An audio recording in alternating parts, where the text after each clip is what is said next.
We're talking about religion in comic books today. Yes, we are. Thoughts? Yeah. I'm looking towards one of you because I have no idea how to begin this.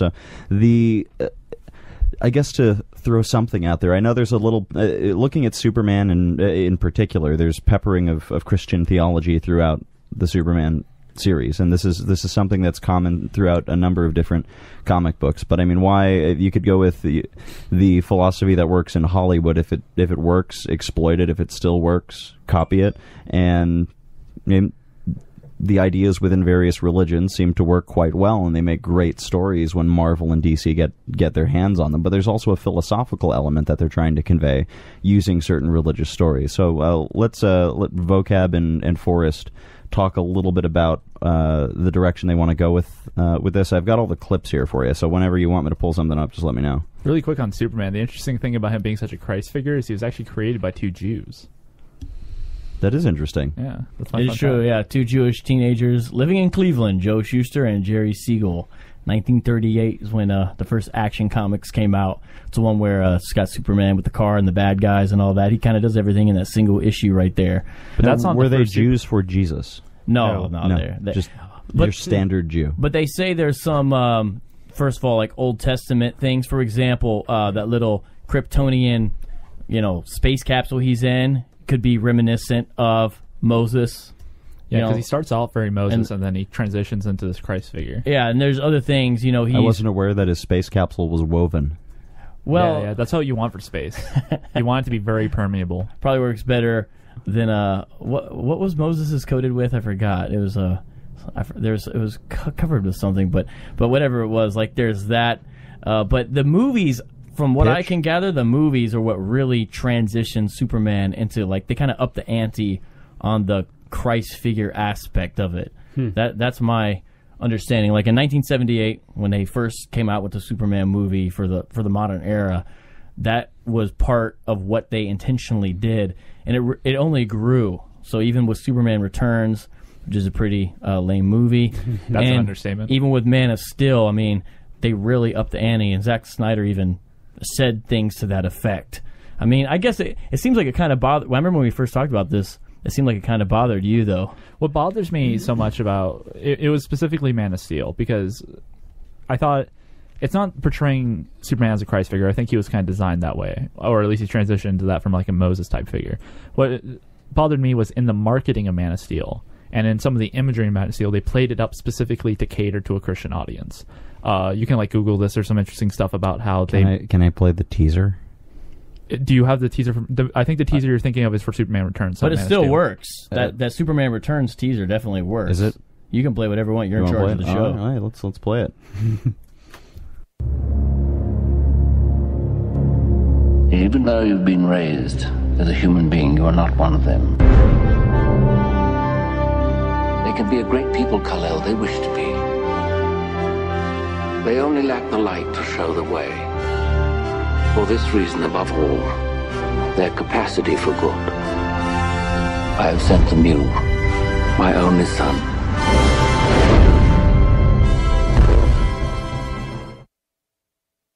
The funny thing about that clip, is that the voice there is Marlon Brando. So Superman Returns was like designed to be kind of like a follow-up to the classic 70s Superman movies. And Marlon Brando was like brought into a studio for one day, paid a couple $1 million easy just to say some lines, get some video work of him saying lines, and that was it. It was a one-day thing, and they spent like a huge amount of the budget getting Marlon Brando to play Jor-El, and then they milked that, like, I won't say bleep, I'm trying to not curse this episode. They milked that. Yeah, give me the thumbs up. Good job. They milked that for all the like original. I think they're Dick Donner directed them, right? They're called the Donner Superman. Oh yeah, the original ones, the first 3 or 4 are Richard Donner. Yeah. So all the Dick Donner ones, they milk that, and then they bring it out again for Superman Returns because, damn it, we're gonna get our money out of this. Hey man, that's how Italians work, man. We just do a little bit.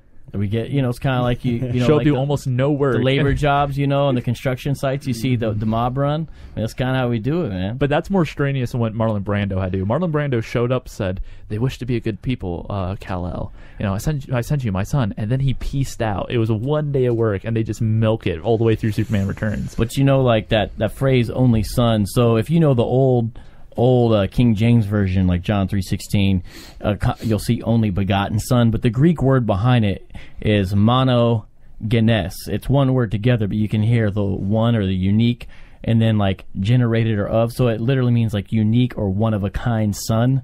And so it's a very biblical John 1 type concept that they just play up on it. I mean, Zack Snyder, so he's from the Man of Steel, he says, this is a quote I have from him in an interview about this: I think the relationship between Jesus and Superman is not a thing we invented in this film. It is a thing that has been talked about since the creation of Superman.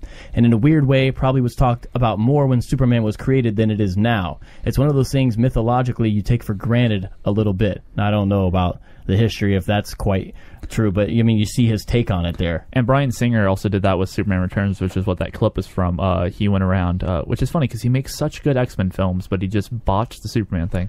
But he came out and he said, this is, Superman is a Christ figure, he's Messiah, and this movie's about what happens when Messiahs come back. Because his whole premise was that after Superman 4, Superman pieced out, and this is him coming back, because like I said, it was trying to be a continuation. Right. And in Man of Steel, he specifically talks about being 33 years old, for example, before he kind of makes his big decision. Goes to the wilderness. Yeah, and he makes his big decision. Yeah, except it's ice, basically, right? Yeah. I mean, before he makes his big decision if he's going to trust humanity, he goes and talks to an Episcopalian or a Catholic priest, I can't tell. But while they're speaking in the background, there's a stained glass window pane, and it's Jesus praying at the Garden of Gethsemane, which, if you know that, that's Jesus saying, let this cup pass from me, Father, nevertheless, not my will, but your will be done. And then he goes to the cross. And so you see Superman kind of in that same decisive moment. But it's interesting, if someone's really paying attention, what the priest actually tells him is actually not what I would call Christian advice. He says sometimes you just have to have faith, and he's specifically talking about faith that the humanity that Clark is talking about will do the right thing. That's what he's telling him to have faith in. And he actually uses the phrase, it's actually more Kierkegaardian, like he doesn't really have good reason, in my view, for trusting humanity up to this point. But the priest says leap of faith. He actually used that terminology in Man of Steel. If you actually listen, it's not actually, I wouldn't say it's, I would actually say it's not good Christian advice. Also, I wonder if that's why they gave him like the long hair and the beard while he's traveling, to make him look more Jesus-y. I never thought about that until then. Yeah. But they had that whole campaign, like, how does Superman shave his beard? Like, where they got Bill Nye and like the Mythbusters. But I wonder if the beard thing was like a, hey, let's drive this Christ thing home. Like, yeah, maybe. And the big one is when he's leaving Zod's ship or whatever. He totally does a cruciform, like, this is radio so no one sees, but his arms are stretched out, his feet are kind of together, and then he turns around. It's almost like a wink to the camera and jets out. But I like how you mentioned the wink to the camera from the Dick Donner version, but it drives home even more, like almost more than just doing the, look, I'm being crucified type thing, is what his father says to him right before he does. He's like, you can save them, Cal. You can save all of them. Right. And then, like, that was almost a pretty good Russell Crowe impersonation. We were just... wasn't that good? Our broadcast was just retweeted by Com1C Books, which is a clever way to spell comic books on Twitter. Nice. It's exclusively global comic books news and fandom on Twitter. Yeah. Sweet. Well, you just mentioned Jor-El. Are you down, Andre, to play this clip where Superman's pops, that's Jor-El, is talking to Zod? He's like the military dude on Krypton, about what they should or shouldn't do with certain bloodlines that are there on Krypton. I don't know if you have some of that. I've got it. Because this gets into eugenics. It gets into all kinds of interesting discussions, and this is Superman's background story. Especially if you take into account what you're saying earlier about, like, unique son, if you know the backstory to, like, right. So, like, we've conceived a child, Zod. Everyone else is sort of artificially it's like the created, Matrix. Except Clark Kent, Kal-El. He is actually a child of natural birth. It's almost like the reverse of a virgin birth or something. It's super funny though, because if you look at Zod's face, he's like, "We've conceived a child, Zod," and Zod's like, "Ew, dude, you did what? Yeah. What?" Because it's been hundreds of years since the first natural born child on Krypton, and he's like, "Ugh." He's all like an 8-year-old. The first time he realizes like his parents had sex to have him, he's like, "Ew, they didn't do that." But you got the clip? I do. What are you doing, Zod? This is madness. What I should have done years ago. These lawmakers, with their endless debates, have led Krypton to ruin. And if your forces prevail, you'll be the leader of nothing. Then join me. Help me save our race. We'll start anew. We'll sever The degenerative bloodlines that led us to this state. And who will decide which bloodline survives, son? You? Don't do this, Hal. The last thing I want is for us to be enemies. You have abandoned the principles that bound us together. You've taken up the sword against your own people. I will honor the man you once were, Zod. Not this monster you've become. The principles that bind us together. So he's referring to some kind of ethical objectivism to me there.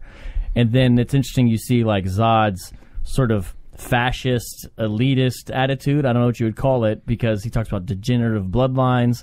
But if you notice, Zod is not just a villain who's like, he wants to save Krypton and he can't say the planet, but the people, the inhabitants. That's like his goal. And Russell Crowe, Jor-El, has sort of a higher ethical principle he's referring to in opposition to that. To me, that's like moral philosophy talk right there. You know, I mean, what do you think when you hear that? I mean, to like, for example, a non-comic book nerd, Spencer, what do you say? Yeah, it sounds like some talk about moral realism, or like there's this like who's gonna take over according to who kind of a thing, and it's like the idea of like an evil takeover, like the villains are taking over the world, kind of like in theological stories. There's like this battle versus good versus evil. And eventually there's going to be, the good guys are going to win, or it's this battle against the evil that's in the world, something like that. Well, the world's about to get destroyed, though. Yeah, that's what he's kind of referencing. He's like, you'll be the king of nothing, Zod. Do you think there's any, like, I don't know, conservationists or anything like that, and the idea that the push for technology is what led to Krypton being destroyed? It wasn't necessarily a push for technology. Didn't they harvest their own core or something like that? Yeah, it was this weird, like, which is weird because, like, a lot of conservationists on Earth are super into, like, geothermal energy and stuff like that. But, like, what doomed Krypton is, like, we've been harvesting the energy of the core, and it'll last forever. But I kind of took that as more like a really labored reference to like oil or something like that. So it wasn't necessarily the push for technology, but it was more the kind of disregarding of the consequences and not listening to reason, not listening to Jor-El, who's a scientist, even though in the beginning of Man of Steel he's like doing all this action thing. It's like Avatar, like he's jumping off, landing on like the bird thing. He's a scientist but can fight. I so want to ruin this by just saying there's no practical reason to drill to the core for geothermal energy. But maybe not on Earth, but on Krypton. Yeah, see, I was about to say, Kryptonian geophysics may be different. I'm just saying, right? Yeah, I mean, like, we don't really... There was a reason they were doing it. I don't know, did they not foresee the consequences? Because they obviously care about the future of their people, because they're doing this, like, caste system breeding almost. So, and I think there's a greater conservationist message. Sounds sort of like they care about the film. future of certain people. Yeah. I think Zod's like a bad representation. I think the Kryptonians, they sort of deal... It's like you're bred to be a scientist, you will be a scientist. You're bred to be a soldier, you'll be a soldier. You're bred to be a skateboarder, so you'll be a skateboarder. But I think Jor-El wants to get away from that, it seems like. Well, Jor-El was like... there's even that like kind of monologue he does to Zod where he's like, he'll be free, Zod. He'll be free to make his own choices about what he'll become. And so it's kind of like almost like a libertarianism push forth there. But I think there's a greater conservationist message pushed in Man of Steel, which is, if you look at the ending, the big threat is the terraforming that's going on. Yeah, they're going to restructure the geomorphology, or however you would phrase it, of Earth itself, so they can dwell there. So it wouldn't really be terraforming, then it'd be cryptoforming, I guess. But like the kind of message there was like, hey, at least I took it to be like, you got to like appreciate the planet, you got to protect it, otherwise you'll lose it. You'll because literally what was from at stake? Aliens from another world, yeah, exactly, who are invulnerable to your weapons. So someone sent that to like the senator who had the snowball on the Senate floor. But I mean, that was because if you think about it, that was the real thing that was at stake. That it was the environment. Or I like how Kevin Smith points it out. Every Superman movie, what's at stake really, it's all about real estate. Every single Superman movie, from like the first Dick Donner one, Superman Returns, and Man of Steel, it's all about real estate. Like the land and it's always a real estate scheme. Like it's Zod trying to cryptoform Earth to take over it, and Superman Returns, Lex Luthor builds like the island. Yeah. Every single. What about? It's like there are kind of like Old Testament parallels with like I mean, like Nephilim are the ones that are like, creating all these evil creatures, right? Having sex and creating a generation of, like in Genesis 6, the Nephilim, right? The giants. But in this case, Superman. Well, I don't interpret that passage that way, though, so I can't go along with you there. There wasn't Nephilim no, I don't think before the flood, but that's the reason why God had to flood the earth in the Bible says Noah. The Bible says it was because of the wickedness in man's heart. Their thoughts were continually evil. It doesn't say anything about. But the angels came down and had sex and that's had not a generation. That's not literally what it says. The giants. Doesn't it say the daughters of God laid with the sons of man? Yeah. So what does that mean? Well, you're the pastor. No, that's what I'm saying. Heard. The question is, what does that mean? Some people say it means that. I don't think metaphysically that makes sense within the world of the New Testament, because you would have demons having sexual relations with women. Where's the precedent for that? And if that's the case, why can't they do it now? To me, it's a folklore interpreation. I thought it was. So does it fit within the world of DC Comics? But here's the thing: why I don't think your metaphor fits, because the only person in this like case who was begotten by sex is Superman. So Superman would have to be like the messed up one. Well, I'm just thinking of like a land. What you're saying, like it has to do with land, like a place or a planet that's polluted. It becomes like infested or overcome with evil. And then like in Genesis, it says like the thorns and thistles will come out of the land, or Sodom and Gomorrah, like the land will vomit them up. And it's like it has to do with, and I mean the Israelites, they go to the promised land, right? It's all centered around a piece of real estate. Yeah, the Kryptonians, though, like real estate. And Man of Steel, they had to leave Krypton because it blows up, whatever. But the interesting thing is, though, why the Kryptonians that are left, the reason why they're left is because they were sentenced. So they were talking about Zod and his crew. Yeah, Zod and his homies. What's that thing they were imprisoned in? They were put in like the space dildos and sent to the Phantom Zone. Yeah, the Phantom Zone is the big thing. But you mean I will find the DC-10 spaceships? DC-10. Scientology? No. Oh no, they look like giant space dildos, and it's a funny scene because Zod's just like, I will find him, and they're like, we get it, dude, and he's like, I will find him, and then all the dudes who sentenced him die, but those dudes live, and then they wake up and they try going to find, like, because apparently Krypton had colonies, and since they're like Krypton imploded, the colonies weren't being supported, so that's how they get all like the tech. So there's another interesting thing, Andre, where when the Kryptonians get to Earth and they're fighting the only one who can really stand against them, which is now Superman at this point.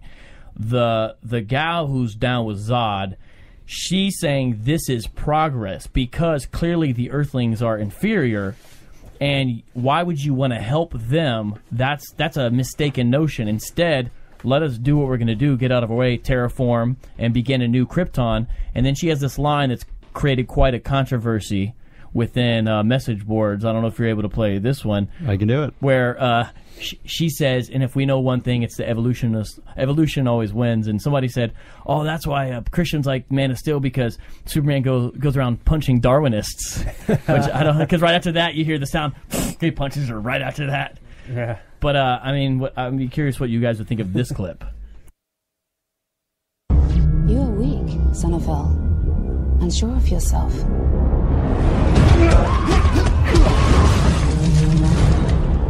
The fact that you possess a sense of morality and we do not gives us an evolutionary advantage.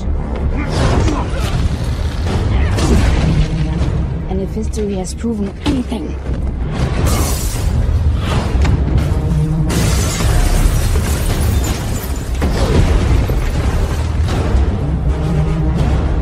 it is that evolution always wins.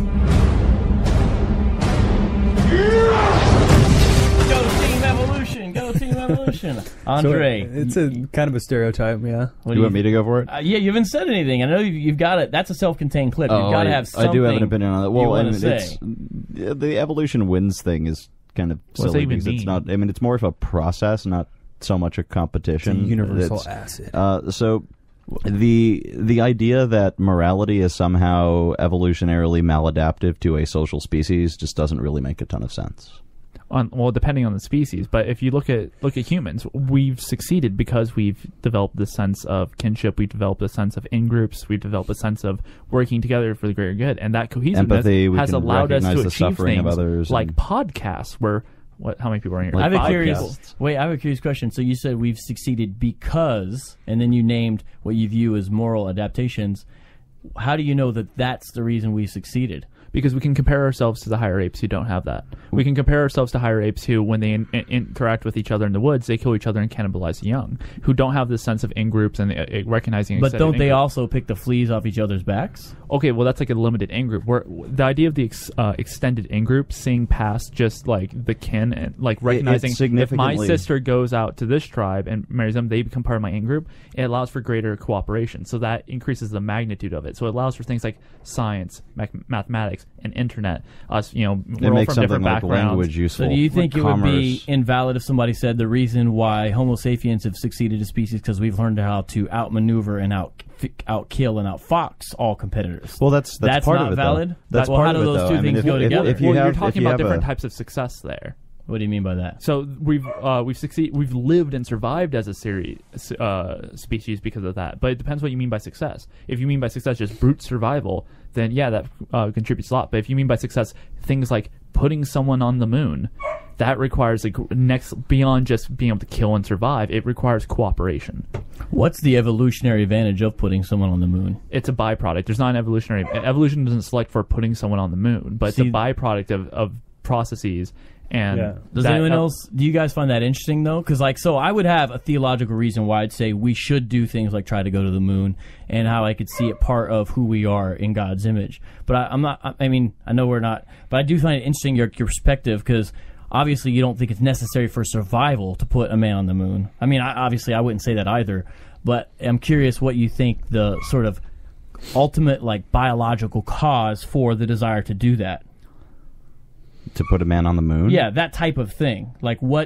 Well, maybe that's the wrong question. Maybe having an ultimate reason or ultimate motivation to do that. It's part of being a social species and just having natural curiosity and, like Forrest said, cooperation. It's just a byproduct. That's a single example. You could say building the Large Hadron Collider, or building just anything like the Space Needle or something. Ultimately, we do stuff like that. The reason why can be summed up by Kirk, and I think it was Star Trek V: Undiscovered Country. Why when he's climbing, I forget what the mountain is, but he says because it's there.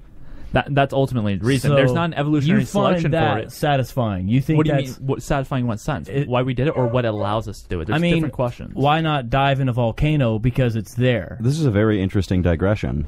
Yeah. I want to talk about nihilism. I'm not I'm sitting here as the Christian. I look at you, Spencer. I look at you, Forrest. I look at you, Andre. I look at you, Mike. I see people made in the image of God. So you say, no, we're all humans. I don't agree with that. Okay, but what I'm saying is, I think there's rational reasons, like when you go back to Genesis and you see what sometimes people call the creation mandate, when it talks about our interaction with creation, why that makes sense for people made in God's image. And I think God actually put those things there.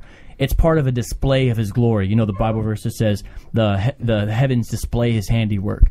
And I know you believe in those things. I'm not trying to argue really either. I'm just curious, what you think the reasons are for that type of thing, not just the moon, but anything why we have the drives. They're sort of extra survival. They're almost like bonus content in our species existence. I'm curious. I think this requires a sociologist. Well, really quick. But why wouldn't it require a scientist? But see, here's the thing. They are scientists. But I'm saying well, someone who understands evolutionary biology and sociology. Okay. If we want to talk about the biological aspects of human sociality, that requires someone who's more qualified, I think, than anyone. Well, really quick. The thing is, though, is that the curiosity thing, that because it's there, it doesn't just have superfluous and fun things like going to the moon and exploring things. It also has scientific and beneficial adaptations. So the curiosity, the being intrigued by things, the wanting to learn and experience more, it does lead to things like, let's put something on the moon, but it also goes, it leads to stuff like scientific intrigue, which can lead to things like vaccinations, better cures for diseases, stuff like that. Yeah, it seems that NASA ways to scoop the honey out of the nest without disturbing the bees. I hear what you're saying, but I don't think those two things are analogous, because you just mentioned things that actually would function as life-saving devices. But they also have byproducts. So going to the moon had immense byproducts, scientific byproducts, or technology. But you could also, if you want to just get down to for example, let's say we do kind of a Rawlsian ethical analysis, do you think that actually benefited many or few? Many, absolutely. Going to the moon. I'll tell you. Wouldn't it have been more benefit to take all that money and to build bridges, for example, in sub-Saharan? So it's not, you're just focusing on landing on the moon and men walking on the moon, but funding NASA and funding space and Earth exploration has produced things like artificial limbs, microwaves, Velcros, cell phone cameras, computer mouses, cordless tools. Do we need that's interesting. Ear thermometers, firefighter gear, freeze-dried food. All NASA has invented tons of stuff that everybody uses, and we all benefit as a society. Yeah, how many of those things are necessary for survival, and the people that need them most? For example, somebody in like Indonesia in the poor rural part, do they benefit? How much of that do they benefit? I'm gonna dive in here. So it's not necessarily like evolution.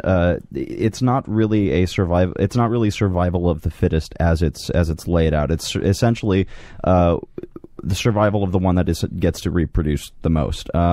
And that doesn't mean that it's going to be the best possible set of characteristics. It just means that it's going to have a set of characteristics that's good enough to give it that advantage. So if we look at curiosity as an example, natural selection isn't so incredible at fine-tuning a particular mutation that it would say to focus only on beneficial things. You get this mutation, and it happens that this mutation is producing beneficial behavior, but there's other behaviors that might be superfluous. However, the general drive for curiosity, even though there's superfluous stuff to it, there are benefits that give us an advantage. It doesn't mean that it's just going to be the beneficial stuff that's the result. I hear what you're saying. It's just like a byproduct. So like the losing of sweat, the evolution of sweat glands, for example, byproduct is the tongue is freed up for language. There's the benefit to that, but it's just sort of like an accidental thing that came along with something else that occurred. So now we stink. Yeah. But you almost end up saying that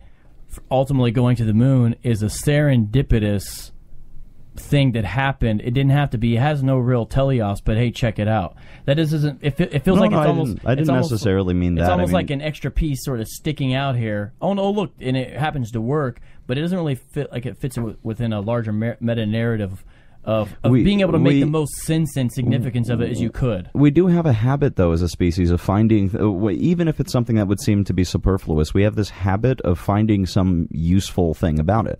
So we could look at the landing on the moon, all the technologies that NASA produces for things that are seemingly pointless, that doesn't really have a broad impact, like just landing someone on the moon. But we could also look at someone who might have been curious about I don't know, experimenting with different chemicals to get different colors on paper. And now there's a cultural component here that people value, and it makes them happy, and you get new art forms. And so there's the curiosity might start as something, and then this is just an opinion, it's a conjecture, but it might start as something that is seemingly superfluous. But it seems that as a species we have a habit of finding something useful or valuable in these things as we learn more about them. But that goes against the sacred scriptures that say curiosity killed the cat. The cat's dead. That's a joke, everybody. Just so everyone knows, I'm quoting something proverbial, and I'm trying to make it. No, but I just want to make sure people know I am not saying that stuff actually is a waste. I'm arguing. I'm like pushing the antithesis, as it were, to just ask within your framework what you guys think about it. I believe those things if you're gonna do really, that, really good. If you're going to do that, that's then all I'm doing. You actually have to step into the framework. I mean, imagine that we are all made of stardust, and we are the universe that is able to understand itself. And that we're chemically related to the Big Bang originally, and it's like we really are part of the universe, and we're emerging out of it, and we're opening our eyes to reality, and we're able to look around and explore. And it's almost like a challenge that we're giving ourselves to go explore more and to take another step further and another step further. And we didn't land on the moon just because we felt like it. We were competing with the Russians to beat them to be the first ones to do it. So it's in this inner competition, Cold War friendly competition, call it what you will, but it's I don't know if it's very friendly. Right, but it's Cuban Missile Crisis and all, yeah. But within the naturalistic framework, it's it's a I guess it's pushing our what we're able to do and what we're able to achieve to understand more, and to understand who we are and where we live and what life is all about. I agree with those things. I'm just saying I think they fit more snug within the Christian meta narrative. I don't see how So that how doesn't does fit this- snugly how does within this- a naturalistic but- worldview. So back to the Right. clip. Let Is me- this I can then stop saying there. that the clip that we listened to, the evolution wins clip? Are you? Okay, not. I don't want to start a fight with this. Are we saying that what she's essentially, Superman is essentially arguing the Christian narrative, and she's arguing a naturalist, sort of nihilistic narrative? Only one version, though. Like, I don't look around at you guys and think that you're eugenicists and that you're wrong. you're like you want to colonize the so-called third world or anything like that. So I would say if it could tie in Developing with world. it could tie in with, that's why I said so-called, because I know that's not the right way to put it. But like this, she's arguing one, like they seem very Nietzschean to me, the Kryptonians. Sure. So I'm not saying Well, that's not you. all of them, but like Zod's like kind the, of the group. dudes who are And prisoners it's important who also to survived. understand why they want. Zod is the Uberman. But here's the thing: it's important also to understand why. Superman was the Uberman. It's important to understand why they want Kal-El so much. As the reason to want Kal-El is because when they put him in like a space cradle and shot him out there, Codex, he baby. got the Codex, which is basically all of Kryptonian genetic information. It's like so it's if like they the want, Kryptonian genome is in his but blood it's and like body. every Kryptonian genome, because you have to remember that the military people like Zod's whole group have all like basically the military genes. I mean, it's a really reductionist view.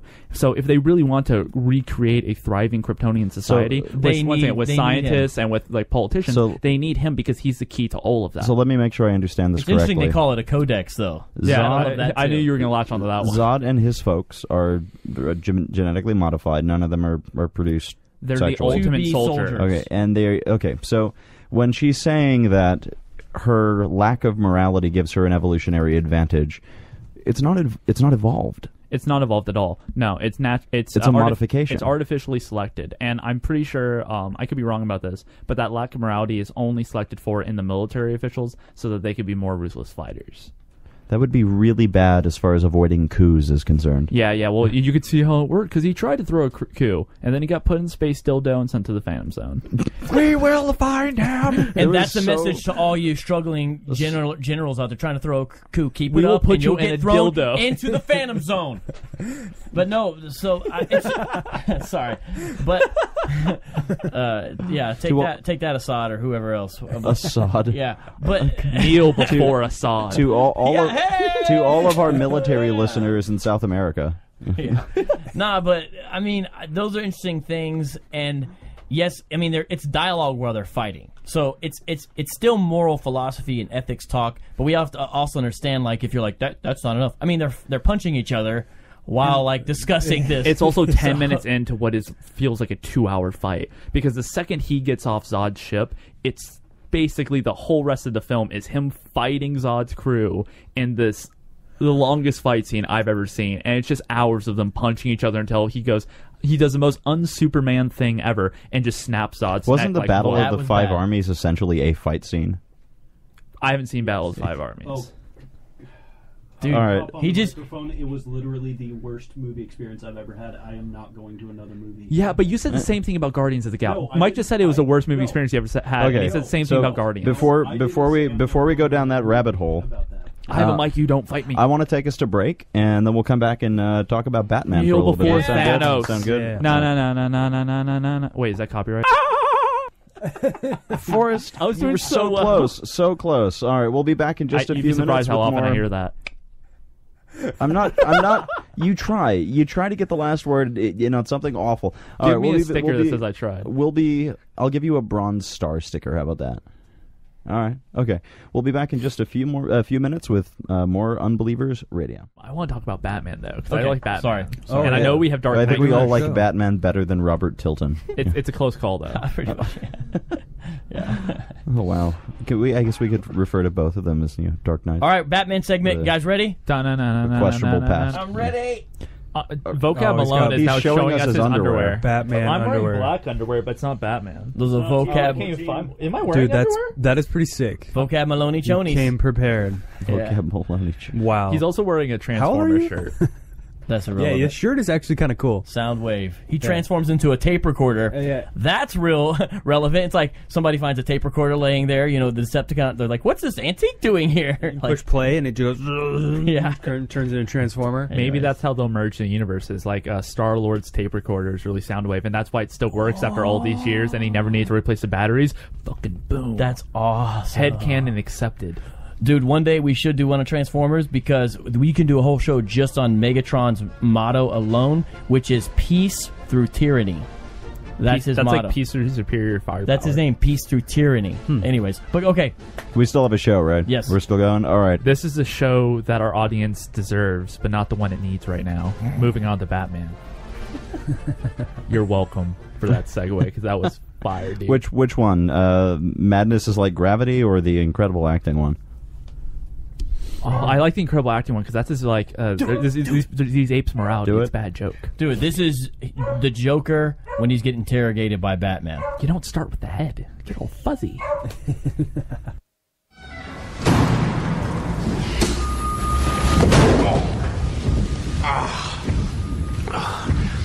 Never start with the head. The victim gets all fuzzy. He can't feel the neck.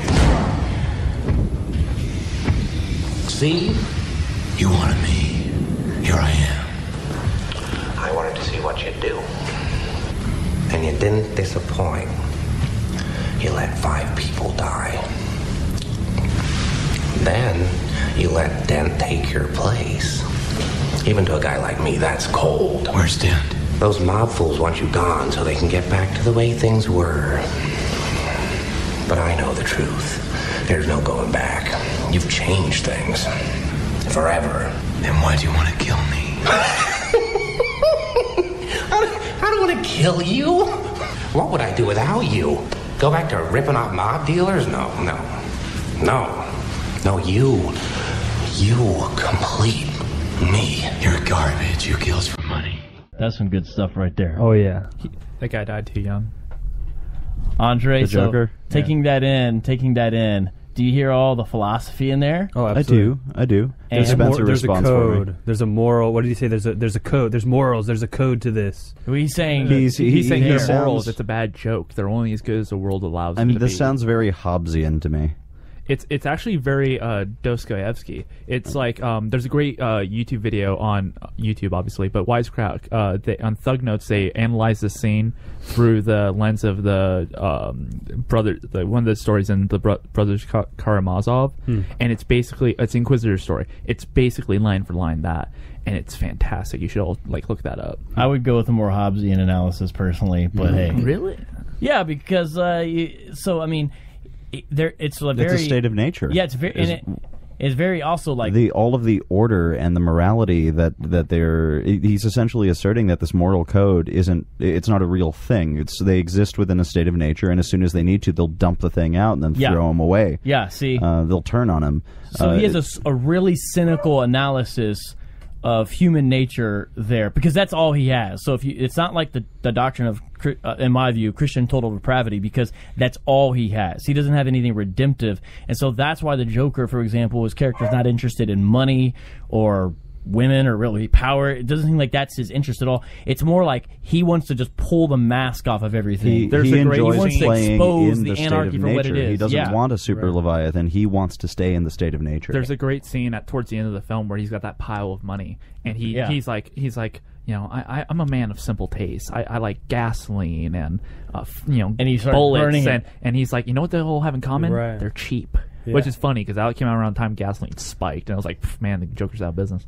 But I mean, relative to C4. And Alfred's analysis of the Joker, he says, some men just want to watch the world burn. all right, so I rewatched it recently, and I never caught this because he says that when he's telling the story, he's like, one day me and my friends were sent to Burundi, and we were trying to track down this jewel thief. And after 6 months, you know, we couldn't find him. He wasn't dealing with everybody. And then one day, I saw a child playing in the street with Neil- a ruby the size of a tangerine. Neil in Great Britain, send your hate mail to Forrest at unbelieversradio.com. It gets better because he was like he wasn't selling them. He was just throwing them away. Why was he stealing the rubies? Because some men, Master Bruce, just want to watch the world burn. And then at the end of the movie, after Rachel dies, towards the end, he's like, he's like, he takes the letter that Rachel wrote him. He's like, you don't need this right now. He's like, Alfred, that jewel thief, did you ever catch him? He's like, yes, we did. He's like, would you? He's like, we burned the forest down. So he's like, some men just want to watch the world burn, but it's that kind of like, you have to become that in order to fight that. Yeah, so that's interesting too, because he's like these extreme measures to sort of get rid of the cancer.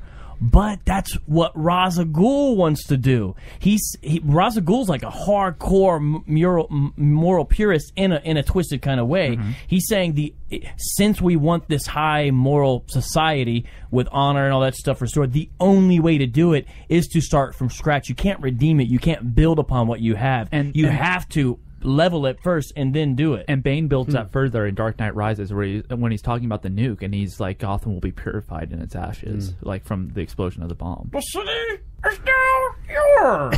You fight like a younger man. Nothing held back. Victory has defeated you. If we took off the mask, would it hurt? Yes. Would you? Nice one, Bane.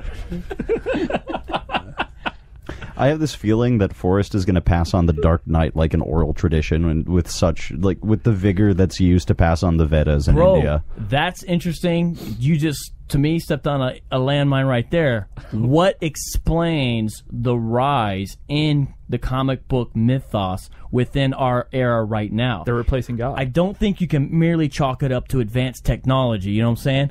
I actually do think there's a little bit of a seesaw. Like, if you could put... Now, this, you could say, I don't agree. That's okay. It's not really... this is not, like, Christian theology. This is more my opinion about... There's a little bit of a seesaw. Like, if there's a greater, like, stronger, specifically maybe even Christian theistic, but even theistic sort of larger culture view, there's less of almost an interest in these type of... what are almost demigods. So, I mean, Batman's technically just a man, but look at what he does. I think there's a little bit of a seesaw there. To me, I think it's more subliminal messaging in like children's cereal boxes. But it's like morality. Wait, hold on. You got to explain. Is he just joking? They're like morality. You're getting all anti-McDonald's on we this all over watched Ancient Aliens. Come on, clearly the Anunnaki want us like to worship Greek, Batman. fables. Like, I mean, yeah, it's our new. You would interpret it this different than I would, but we have this craving, and we really latch onto these stories where these heroes who are larger than life, they're like superhuman, almost like gods. And it's a great way to teach specifically your children, but adults enjoy them too. Otherwise, they wouldn't really survive. What do we value? Ask these hard ethical questions, right? And it's also like why people like science fiction. It's a way to explore all the possibilities, and like it is like in these superhuman situations, like in the future when people have more power with nuclear bombs and this battle between good versus evil, and a way of like a hero coming in nuclear. Which I say. I said it wrong. Sorry. Don't worry about these guys. Nuclear battle or a nuclear bomb.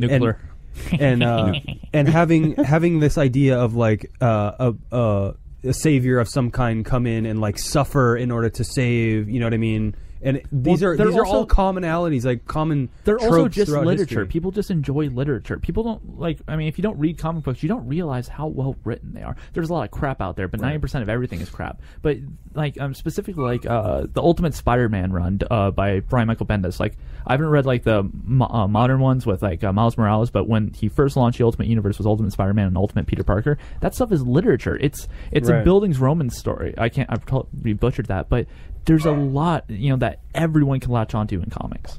Right, and that's what people do, is they latch onto the thing that they find most interesting. Well, I mean, like, people comics have always ideas. They've this type of like pulp fiction and that type of thing has been around, at least in America, as far as like books, like I guess since the 30s or so.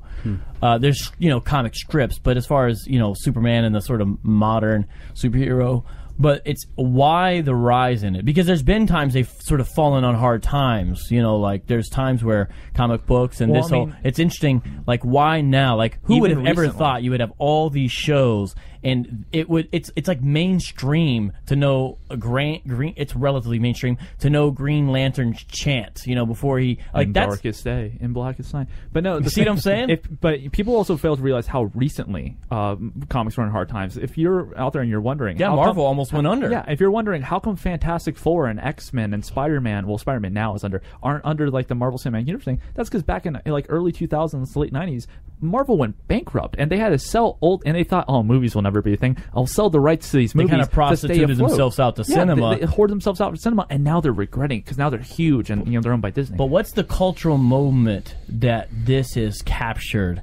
And the interesting thing about it is, like, in the 80s especially, the anti-hero was big, like Punisher, Ghost Rider. These are dudes where there's a heavy vengeance, and even early 90s, to a certain extent, maybe like Spawn. Well, 80s even Batman some Hellboy was very much along that was the Same Frank thing. Miller That's era. Frank Miller. So you have that, but if you notice, and maybe I'm reading it wrong, but it seems like the movie versions of these characters are very few and far between where the anti-hero is the main dude. They're a lot more black and white. Now, I know there's shades of gray, but if you look, it's clear what they're trying to do.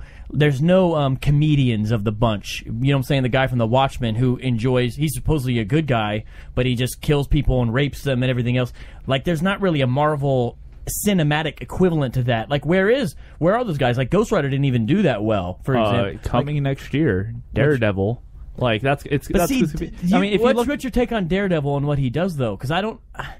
Like, it's dark. Ghost Rider was actually neutral. the last book of the Left Behind series. They just got it in reverse when they were So like Daredevil's like lawful neutral. Like so the original script, I don't know if they kept it for the movie they're making, but it leaked on the internet. And there's a scene where he's chasing some like bad guy with scare quotes, and the guy grabs some girl and puts a gun up to her head, and Daredevil punches through a window of a car, pulls out a little kid, and puts a gun up to the kid's head. Like, he's just insane. But I mean, he's obviously not going around raping people because Marvel probably would never do something like that. Well, we'll see what happens with Daredevil and how much of that they do well, they're doing it R-rated. They're doing it R-rated. Yeah, they're going to do it right, and they're doing it R-rated. It was going to be NC-17, but they couldn't find a cast that was willing to be all nude throughout the whole movie. I don't know. I mean, Ryan Reynolds might be down for that. He's really attached to the role. They just paint the costumes onto them. Basically, that's what they did with Mystique. But do you guys see what I'm saying about Yes. like the way they are? For example, like, I mean, Captain America is sort of the he's like the typical of this. He's good guy Greg. But he's got 2 movies. He's big in the Avengers, and I mean, even just if you look, even really the way they've developed Thor. I'm just saying, a lot of them are. It's very.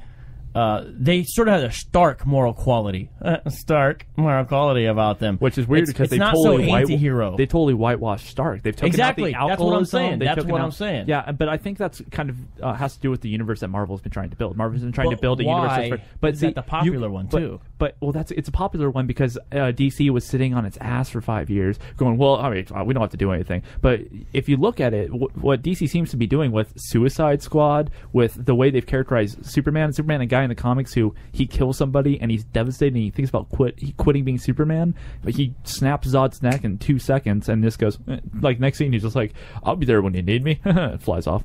I mean, they're going for a very dark take. Batman versus Superman is going to be we mentioned Frank Miller. That seems to be drawing a lot. So you think the from DC universe will have more of that, and the Marvel universe will be brighter? I might eat my words, but look at the color palette. Just look at the color palette. So there's truth to that. But what'll be interesting is what we'll take in our culture right now, or do we think there's enough room for both sheriffs in town? I don't know. Well, look at the Dark Knight trilogy. Look at how dark and earnest that was. It wasn't like people raping people, but there were some awful things in that. I mean, I remember walking out of the Dark Knight and going, someone had their kindergarten kid in there. I'm like, this was not a movie for kids. He slams a pencil through someone's face. It's gonna be very dark. And look, the Joker does. Though. Yeah, the Joker does. But even then, you're still showing it. Yeah.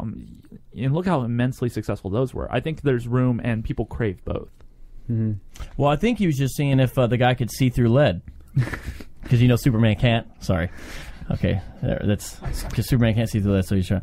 Okay, so I mean, what do you think? Well, I think that pencils actually contain graphite and not lead. I think to your point, this whole idea of like Pulp Fiction and literary works that are based not on facts, and this idea of like fan fiction of like taking an idea and like spinning off of it and making, because that's what like some of these, I don't know a lot about these comics you guys are talking about, these modern ones, but they're kind of spin-offs of like original ideas, right? What do you mean by that? Just like I don't know, these newer comics are taking like this basic idea of like just the structure of like the theme and the characters and the powers and the relation to the world. So like it's expanding on the original stories. Well, I mean, there's a whole universe surrounding these things.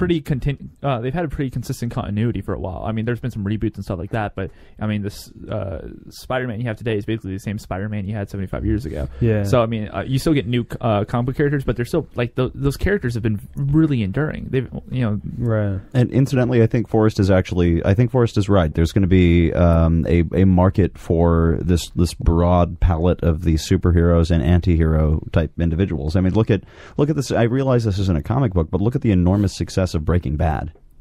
Right. Hugely successful. Right. And then you have movies like The Avengers, where you have Captain America, who is essentially like the stereotypical American exceptionalism figure.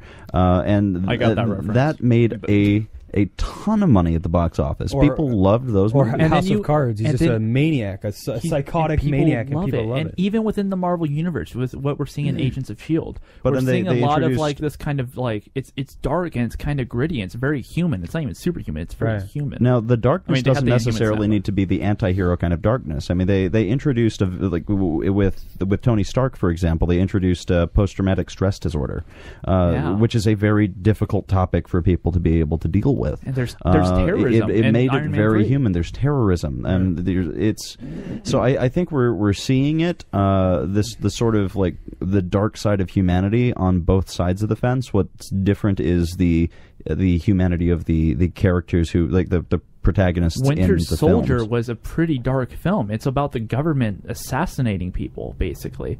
And that's what it's about. It's about a guy who gets brainwashed and tortured until he's a killing machine that tries to kill his best friend. Maybe no. I thought Winter Soldier was Spencer? about what happens if you elect the Democrats to office. Where the government takes over everything.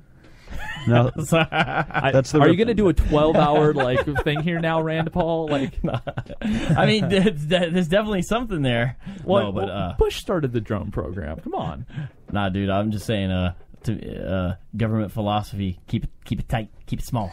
Maybe I was so just small gonna, you could drown in a bathtub. Yeah, I like that one. To psychoanalyze this entire thing, like the history of, Greek mythology and polytheism, and all the way up to modern times. It's like this. It's like maybe humanity's way of just having psychotherapy, culturally, kind of getting these ideas out there. And saying this is what humans are capable of, bad things and good things, and we can kind of make this fictional story of that gives us suspense in life and gives us hope and gives us a sense of meaning and something to work towards, that Telios you were talking about. Mm-hmm. It's maybe it's a way of psychologically helping ourselves, you know what I mean? It's a way to project ourselves out into this other realm to experiment, dip our toe in the water so and reduce the anxiety of what's inside of us. Sit on the couch an hour with a therapist, or go watch the latest Green Lantern movie. Well, maybe not Green Lantern, but just throughout history, the reason why cultures have invented these literary stories to begin with. Well, we've always been storytellers, right? I mean, that's the purpose of those. That wasn't new with Neil deGrasse Tyson. There we go. Well, so we're talking about Batman, though. So what's interesting is the way he. Well, that's how we got there. I'm just saying. It's interesting though that he resonates with us, because if you realize he is a vigilante, largely it seems acting outside of the law, except I guess for the commissioner is what it seems like to me by and large. Well, in the movies it's kind of different than the relationship in the comic books. We still view him as a hero in that scenario, because my view is we view him as tapping into a larger moral just framework that transcends whatever a legal code is. And I do definitely want to jump into that, because we have the question of justice and the society and how those what is the essentially the nexus between the two here. But I want to jump over to a quick break, then we'll go ahead and listen to the last Batman clip, and we'll be back with more Unbelievers Radio after this. Thanos is here. Yeah, I got it. My girlfriend got me a really cool gift and surprised me. What? Watch out for the mic. Yeah, it's it's one of those pop vinyls. And it's a 6-inch giant ass one, and it's Thanos, and it's pretty badass. And so I brought it today. We should take a picture of it and throw it on Twitter. I will. We're calling it Thor, Thanos, and Theology, and it's on a Thursday, but we may not actually talk about those. It's just a what's that called? A merism, where you describe Wait, there's some literature device where you describe some things out of a class to describe all the things or something like that. So that's really what we're doing. It's not really about Thor, Thanos, and theology only. It's comics and worldview, but that's a clever way to say it. I had to learn that word for my 12th grade English class. Something like that. I'm getting it all wrong, but... I don't even remember senior English. It's that high. All right. So let's listen to the clip. Wait. I wanted to comment on his vigilante. Why we accept Batman's vigilantism. And That's what the clip is about. No. But he said that clip's not necessarily about that. Oh, okay. You're still in charge of of the show, so you can do what you want. It's not about that at all. But yeah, so the reason we all kind of just accept that Batman's doing what he's doing is because the city's so incredibly corrupt. It's not like he's going outside the realms of a just government. He's going outside realms of government that is completely corrupted. I mean, the Falcons have completely bribed all the, not just government officials, but the police commissioner. Loeb is just basically under, I think it's Loeb, I can't pronounce it. But so really he's like trying to bring everything back to, not like a state of nature we were talking about earlier, but kind of to it's a revolution in the classical sense where you're bringing it back to like the starting point, back to a functioning society. But does he have the authority to do that? So if we're looking at this in an American perspective, which is why I really think another reason why we like it, nobody is that has the potestas to do that. Once again, in like our declaration, it's what's the like one of the first lines of the declaration? Where it's like we have the right life, liberty, and the pursuit of happiness. Not that, but you should know this. Come on, Vocab. You're the politics guy. It's right here, actually. It's in the declaration. That's the Constitution. Oh, okay. In times of egregious whatever, but basically it's basically in our heritage where. But he's not. But that, I mean, they're given that justification in relationship to a breaking away of a current government, like kind of like a rebellion. But why are they breaking away? Batman's not trying to establish like Gotham version. That's why 2. I said it's a revolution in the classical sense. So our American Revolution wasn't really a revolution because revolutions. It's war for independence. Yeah, it's a breaking away. He's trying to bring a revolution in Gotham to bring it back to a functioning society. But where has Batman ever said anything like that? I mean, I hear you saying, but I don't remember him like. That sounds pretty grandiose. Like, I'm trying to restore. I mean, he doesn't even really got a team with him. It's like him and a couple dudes. He's not setting up no infrastructure. He's just beating people up. It's implicit, just like theonomy is implicit in Romans chapters 13. Theonomy is not implicit in Romans 13. Anti-theonomy is. I'm trying to give like I'm speaking from our point of view. I think that's why we accept it. But I think you can kind of make the case. I'm not as familiar with the Batman comics, but he does talk about like I'm doing this so that this will never happen to a kid again. So it is. You do kind of get this idea of like it's mostly. But did he actually say that? It's not exactly that, but it's basically like so that no little boy will ever have to see his parents die. But like Batman is like an idealist then, because that's never going to happen. That's utopia. Like no little boy is ever going to see his parents die again. You have to remember by Batman beating up bad guys. But he's effing crazy. You have to remember that part too. And like that's what happened to him. There's interesting there's interesting so he's videos delusional. of psychologists talking about. So why are we trusting a delusional guy to enact his standard of justice outside the bounds of law? Because he's doing a pretty damn good job of it. But see, that's assuming that like what he's like appealing to. Like, do we trust his judgment at that level? Like, who elected him the Batman? So he's not delusional in the sense that he thinks he can. I would love to see that on a ballot, by the way. Right. Yeah, that'd be great. But he's not delusional in the sense that he thinks he can do it forever, but he's going to damn well try. Right. It's like that type of thing. But he's obsessive about it. That's like a psychological exercise for him then. But so it's not really like who does it actually benefit in the larger picture? It's benefiting the citizens of Gotham. Like he suffered, and he's working so no one else has exercising to go his demons. But he's being crucified essentially. Right. It's his. Well, he does story. say stuff like that. Yeah, I mean, he says like that. There's also like comics where it shows him he's like sitting in a board meeting and he's just like waiting, and then the sun goes down. He's like, "This is over," and he's obsessive about it. He knows he won't actually be able to do it, but he's gonna damn well he's all about his nightlife, is what you're saying. Well, it is interesting. There's actually a comic. Hold on, real quick. Mike Costa, that's a good one. His Dark Knight Life. Mike Costa, who wrote for Batman for a while, who's a G.I. Joe writer. That's why I follow Mike Costa. There's a website that tracks the religious declarations of all comic book heroes, and you can go and you could type in, if you type in something like comic books, superheroes, religious affiliation, it has any reference, and he says he thinks Batman is a lapsed Catholic or Episcopalian, and he gives a stereotypical reason. I'm just telling you what Costa said. He said because of the guilt. That's exactly what he says. He says that's why he thinks he's a lapsed Catholic. To go back to what you're saying, and he likes to hang out with the gargoyles, weird statues. To go back to what you're saying about like he's attached to his nightlife, there's a comic where like somebody, I think it's Doctor Strange, gets into his head or some kind of demon or something, and they're like hypnotizing him and like making him like basically trying to like defeat him psychologically. And they're playing it's almost like very Cartesian. They're playing the role of like his inner conscious, and like they're like trying to seem like he thinks like, Bruce, you can't do this, you know, you have to give up, you should just kill yourself, that type of thing. And that's when he realizes that it's not his inner thought, and he kind of breaks down and beats the crap out of the guy. And the guy's like, how did you know? He's like, because you called me Bruce. When I think to myself, I call myself Batman. He is literally insane. Okay.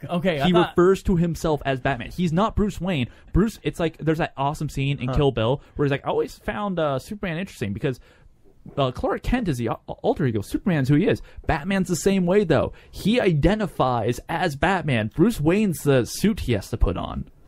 He's nuts. Okay, so like his psychological state aside, and how does he have a grasp on moral right and wrong, and is essentially allowed to take the law into his own hands? Is he commissioned by the commissioner, and if so, is that enough? He becomes kind of commissioned by the commissioner. Because that's where it gets interesting to like talk about that. Because see, to me, when I see Superman like saving a school bus full of children or rescuing somebody in a trapped car, he's doing something that I think would have what I would call a certain level of moral obligation. Philosophers talk about sort of these types of things. Superman is doing that. Or, like, for example, even if there's this race of aliens that are there to he's the only one who could prevent it, I see, like, some obligation that he has towards it. Batman seems to be lurking around at night looking for like a fight, looking for trouble. Like it seems like a different type of thing. His version of vigilantism. So here's an interesting thing, because like I would agree that for Superman it's very passive. He has that super hearing, he has like the super eyesight. He can just kind of passively go about as they see and take action. But that's just because of his like biology, whereas Batman does actively have to seek it out. But he also has the capacity to do so. So I think you're kind of putting down Batman, just saying, hey, because your capacity to do so isn't biological, it's due to your wealth, due to the fact that you're nuts and you spent years mastering every single... I would actually go back a little bit maybe to like Spider-Man, like with great power comes great responsibility. Like, so Superman is given that power by whatever means of his origin. Batman wasn't. But see, here's the interesting thing is I wonder if you could do some kind of quantitative analysis. Would Batman benefit Gotham better if he acted as philanthropist Bruce Wayne, well, because instead of getting his butt kicked by dudes in the night? That'd be an interesting analysis. Well, it's interesting because in that clip that we played earlier where the interrogation scene, Joker's like, you've changed things forever. And that's been a big critique of Batman, because he starts basically an arms race. Whereas, like, you know, it kind of changes depending on which comic or movie. But before Batman, it's like organized crime. After Batman, you have the Joker blowing up buildings. You have like this guy high on drugs. So there's that kind of arms race. It's completely unorganized crime. Well, yeah, but it's actually worse. Like instead of just like classic Italian guys, you know, and you've got like you have Arkham Asylum type dudes, you know, the worst of the worst, and they just keep on popping out of nowhere. And Batman, it seems like he attracts them. It's almost like the argument for sometimes why the Earthlings want to kick out the Autobots, because they say, look, when you Cybertronians are on our planet, then you start fighting over resources and energy. The Decepticons come. You say you're protecting us from them, but they wouldn't be here unless you got out of here. Now, I'm not saying that's always right, because the Decepticons will have free reign, but it makes me wonder, like, about that. I don't know all those answers. Well, I think it's interesting. But here's the Christian thing I'll say, is that the reason why we resonate with Batman, the Christian, and I know you guys have different answers, is because we do recognize some kind of morality over morality, meaning something that stands above whatever law is given, above whatever is who in charge. And the reason why we resonate and say, yeah, go, he's a hero, not a villain, is because we recognize there's something that it transcends just societal norms or even codes that are given. And Batman appeals to that in us, and that's why we say, go Batman, go. So, two things. One, not all atheists are moral relativists, so there are arguments for some sort of for a form of quasi-objective morality, which we could say transcends what the societal norms are. Now, if we go back, I say quasi-objective morality doesn't keep you up at night dressed as Batman. I say objective morality. What keeps you up at night dressed as Batman is watching your parents get shot in the face in front of you and being insane and rich. Bro, that's revenge, bro. He's vengeance. That's the whole point of him. That's how he starts. If that's all Batman is. If you watch Batman Begins, he's standing in the courthouse with the gun. He's like, I'm gonna pop this He's guy. not morally admirable to me anymore. He becomes that. He transcends that, though. He goes further than that. So I have. It begins his vengeance. I have an idea here. Just one? So we looked at we looked at Superman and Spider-Man, and the fact that these characters are evidently cognizant of their role as the protector, and that there's a responsibility that comes with their power, and all this, that, and the other thing. They're thinking about it. They're actually talking about it. In the case of Batman, who would appear to be a psychologically unstable individual, Batman isn't having a dialogue about how with great power comes great responsibility, or how he is essentially this moral protector. Batman is simply living out the role. He is. He is. He doesn't become Batman. He is Batman. He is He's essentially the function of his character. So there's no higher discussion about higher social morals, because he is simply acting on it. He is living out his instability. But then the problem with that is, I think what Vocab would say is, why do we admire him then if he's just acting according to his nature? If he's just responding to his own psychological insaneness? That's a good question, but that doesn't mean that just because someone is in this particular case, we'll look at Batman, just because he's an unstable individual who's obviously dealing with severe PTSD and some issues with child trauma and all that. That doesn't mean that what he's doing couldn't potentially be a good thing. Now, the vigilantism, that's another question. That's an interesting question. Then that's another question. How do you separate? I mean, that's like saying someone who's a person who has suffered some enormous trauma can't contribute to society. I mean, the Pablo Picasso's painting of Guernica is probably a good example of contributing something beautiful to society based on something horrible that happened. So he just compared Picasso to Batman. Yes, guys. Picasso is Batman.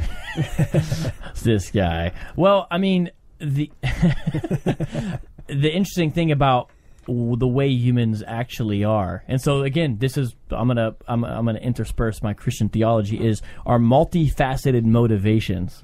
So I believe we are made in the image of God, but yet it's fallen. So a classic phrase is, it's defaced, not erased.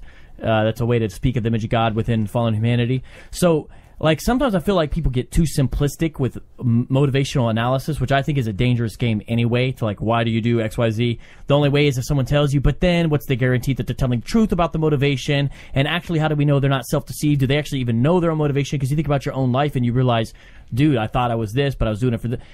Meaning, I think there could be more than one reason. I thought you were about to rap about that. Yeah, sorry, I was getting on a roll. There could be more than one reason why people do what they do. And so, Batman, like any multifaceted, complex human, could be doing things out of revenge, could be doing things out of he wants to restore Gotham or make it what it should be, could be doing it out of appealing to a greater morality, could be doing because it's almost like his form of therapy. You see what I'm saying? There's all of these things, and that's interesting. So there's an interesting thought of how do we... It was the Joker who pointed out that he was not corruptible. Perhaps that Batman's psychopathology in this case there's a good clip that his behavior is just something that cannot be changed. We should play that clip. That clip, because he says, I only have one rule, and he says that's the one you'll have to break to stop me. Yeah. What were you trying to prove? That deep down, everyone's as ugly as you. You're alone. Can't rely on anyone these days. You gotta do everything yourself. Don't weep. That's okay. I came prepared. It's a funny world we live in. Speaking of which, you know how I got these scars? No. But I know how you got these.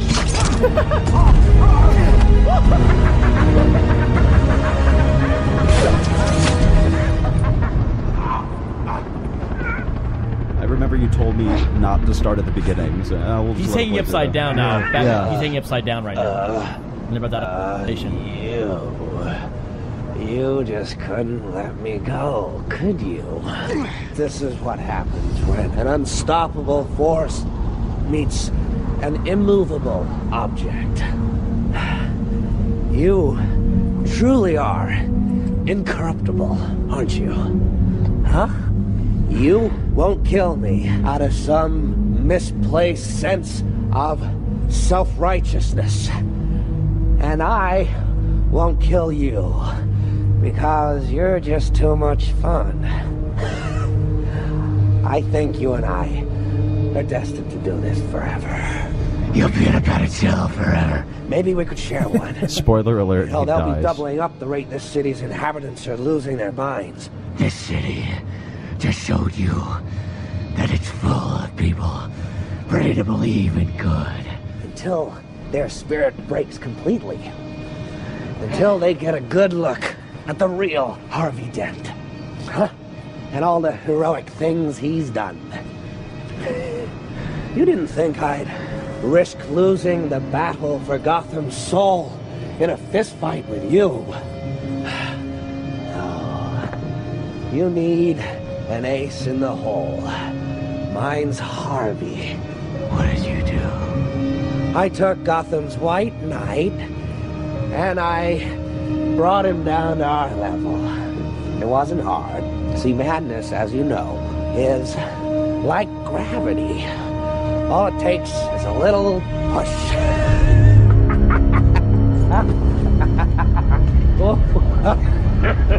Why did Heath Ledger have to die? Pills. Wow, did I just kill the mood or something? No, there was. Sorry. We're destined to do this forever. If only they had. Sad day. Damn, that was deep. Yeah. Another thing I like about Batman, though, is that I think he forces us to ask questions about whether it's like okay to achieve a good ends through a bad means. So like before this scene, the way he finds the Joker is he takes his like bat sonar technology that Lucius gave him, and he turns everyone's cell phone into like the bat sonar. And Morgan Freeman walks into the room where he shows him, and he's like, "You've taken my sonar technology," and and he goes, "This is wrong." And it's this whole thing, and Batman's like, just do it. And he's like, "I'll quit afterwards." He's like, "All right, cool, just put in your name." But he has to do this like really immoral thing, intruding on everyone in the city's privacy in order to find the Joker. So he's got good intentions. So it forces us to ask questions like, is it okay to do the wrong thing for the right reasons? And that's kind of like representative a one-man of government there. Yeah, he's basically the NSA. Yeah, in a way, yeah, it's representative of like the U.S. government, and like I mean, we've done things historically that have been immoral and terrible, but it's, I mean, you could argue that it was for a good. Our intentions were good, but there was just like a lot of collateral damage.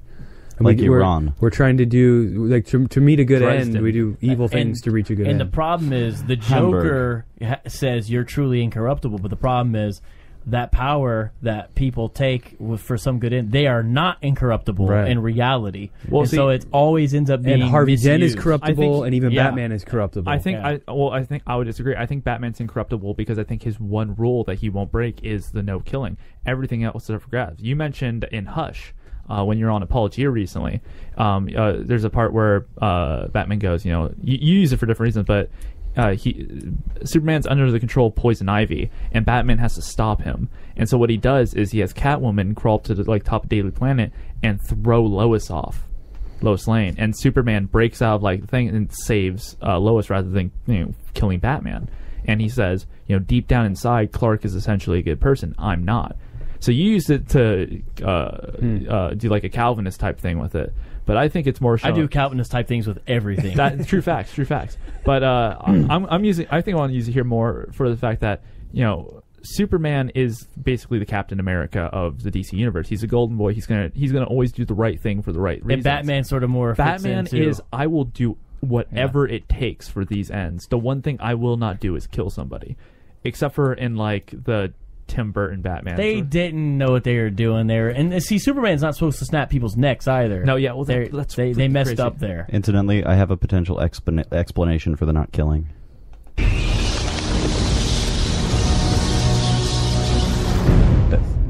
gonna have to edit this if you play it. Yeah. Oh, will I? There's cursing all in the world. Oh man! Also, okay. it's a super long clip. It's not. Yeah, you might have to edit that. I didn't even realize that. Okay, yeah. Thanks for the heads up on that. So, okay, I almost broke the rules. I'll just throw the clip up in our. Your one rule for the show: no guns, no killing, no F-bombs, no college humor clips from YouTube. It's a clip that our audience needs.